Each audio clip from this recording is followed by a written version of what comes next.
নেতৃত্ব দেওয়ার যোগ্যতা লাগে। ক্ষমতা পেয়ে ক্ষমতাকে অপব্যবহার করার নাম নেতৃত্ব নয়। নিজে ক্ষমতা পাওয়ার পরে সেই ক্ষমতাটাকে ব্যবহার করে জনগণকে পরিষেবা দেওয়া, মজলুমদের পাশে দাঁড়িয়ে সহযোগিতা করার নাম নেতৃত্ব। আমার কথাটা কিছু বুঝতে পারছেন? ক্ষমতা আছে, পাওয়ার আছে, আধিপত্য আছে, স্ট্যাটাস আছে, লোকবল আছে, জনবল আছে, অর্থের বল আছে। এই ক্ষমতাটাকে অপব্যবহার করার নাম নেতৃত্ব নয়। এই ক্ষমতাটাকে পাওয়ার পরে অসহায়ের পাশে দাঁড়াবার নাম নেতৃত্ব। মজলুমকে সহযোগিতা করার নাম নেতৃত্ব। গরিবকে হাত তুলে দাঁড় করাবার নাম নেতৃত্ব।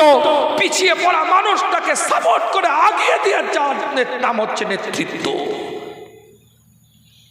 আর আমাদের কাছে এখন নেতৃত্বের সংজ্ঞা পরিবর্তন হয়ে গেছে।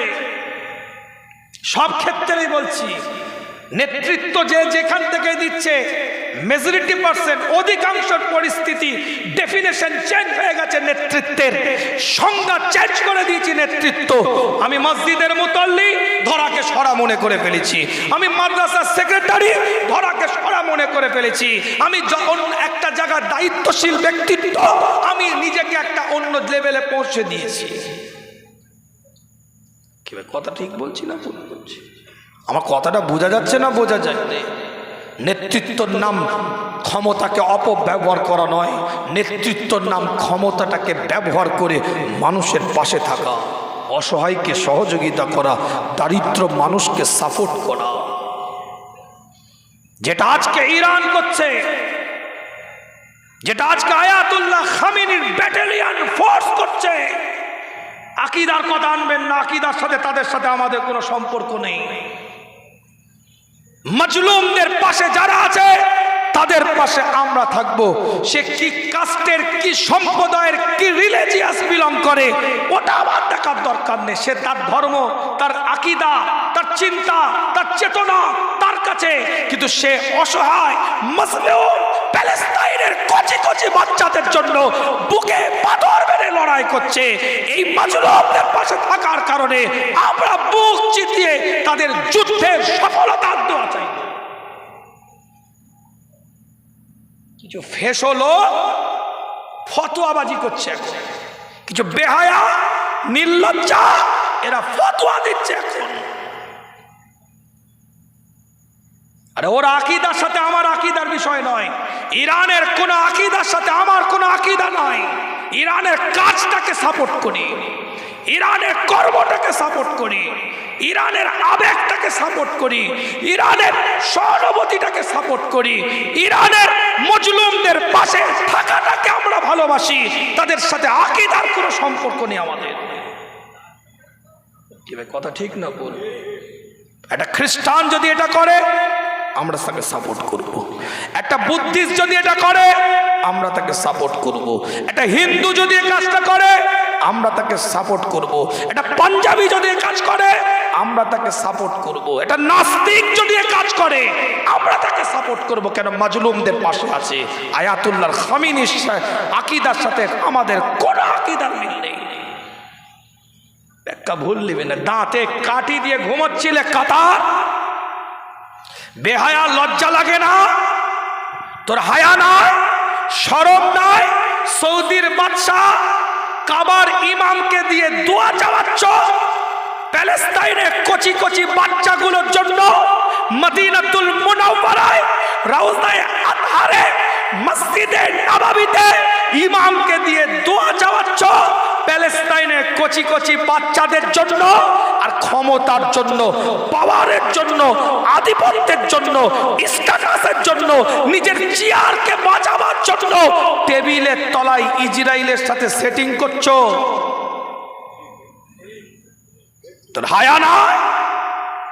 মুসলমান বলে নিজেকে দাবি করো, তোরা ইহুদিদের থেকেও খারাপ, নাসারাদের থেকেও খারাপ, নাস্তিকদের থেকেও খারাপ। তোরা মুরতাদ। কথা কিছু বুঝতে পারছেন না? বুঝতে পারেন? অসুবিধা হচ্ছে নাকি? খুব ডেঞ্জারাস হুজুর, ওলিদের দরবারে শখে একটু আলোচনা করছিলাম, লাস্টে একটু ডেলিভারিটা দিতে হবে। অসুবিধা হচ্ছে আপনাদের? অসুবিধা হচ্ছে আপনাদের? আমার কথা একমত না দ্বিমত? একমত না দ্বিমত? মজলুমদের পাশে থাকতে হবে, একমত না দ্বিমত? কে কে একমত হাত তুলে দেখেন। মণিপুরে একটা খ্রিস্টান মেয়েকে যখন উলঙ্গ করে গোটা গ্রাম ঘুরিয়েছিল, সেদিনও কিন্তু আমরা খ্রিস্টান মহিলাটার পাশে ছিলাম। কি ভাই কথা ঠিক না বল? যারাই মজলুম, যে জাতের হোক, যে সম্প্রদায়ের হোক, যে রিলিজিয়াসকে সে বিলং করুক না কেন, তার ধর্ম তার কাছে সে অত্যাচারিত, তার পাশে থাকাটা তোমার ঈমানি দায়িত্ব। কথা কিছু বুঝতে পারছেন? আল্লাহ নবী আল্লাহ রসুলের রায়টা ইহুদিদের পক্ষে গিয়েছিল, মনে নাই? ওয়াজ কি ভুলে গেছে? ওয়াজ করব না, আমি মনে করিয়ে দিচ্ছি। সে বলল, আমি তো আপনাকে নবী বলে মানি, ও তো মানে না। আরে তুমি মানতে পারো, কিন্তু তুমি তার উপর অত্যাচার করেছো, রায় তোমার পক্ষে নয়, রায় তার পক্ষে যাবে। কিছু বুঝতে পারছেন? ও টুপি পরলে মুসলমান হওয়া যায় না, দাড়ি রাখলে মুসলমান হওয়া যায় না। আমার আব্বাজান বলতেন, গোটা বিশ্বের বুকে যে পরিবেশ পরিস্থিতি, যে সিচুয়েশন তৈরি করেছে, কাতার বলেন, আবুধাবি বলেন, দুবাই বলেন, দুবাইয়ের বুকে একটা হোটেল আছে 7 স্টার হোটেল, ব্রুজ খলিফা। নেটে সার্চ দিয়ে দেখবেন, সমুদ্র আপনার একটা ভাসমান অবস্থায় যেন আছে, সমুদ্রের দিক থেকে দেখলে মনে হবে এই ব্রুজ খলিফায়, এই 7 স্টার হোটেলটায় এক রাতে যা জেনা হয়, যা নোংরামি হয়, যা ব্যভিচারী হয়, একটা রাত্রিরে গোটা পৃথিবীতে ওই রাত্রিরে অত ব্যভিচারী হয় না, তার থেকে বেশি ওই ব্রুজ খলিফাতে হয়ে থাকে। কথা বুঝতে পেরেছেন? খালি আপনার লোগো লেগিয়ে ঘুরলে হবে?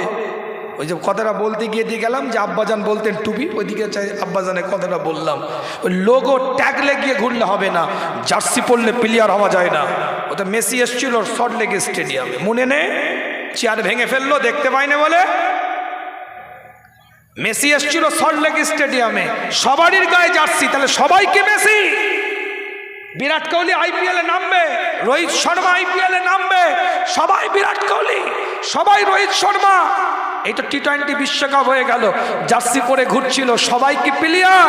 না, শুধু জার্সি পরলে প্লেয়ার হওয়া যায় না। বলে হুজুর খেলায় চলে গেলেন না, বোঝাবার জন্য বলছি। এই টুপি ইউনিফর্ম, এই জামা ইউনিফর্ম, এই আমার শরীরের পোশাক আমার ইউনিফর্ম। এই ইউনিফর্মটা শুধু পরলে হয় না, ইউনিফর্মের মাধ্যমে কার্যকলাপ ঠিক রাখতে হবে।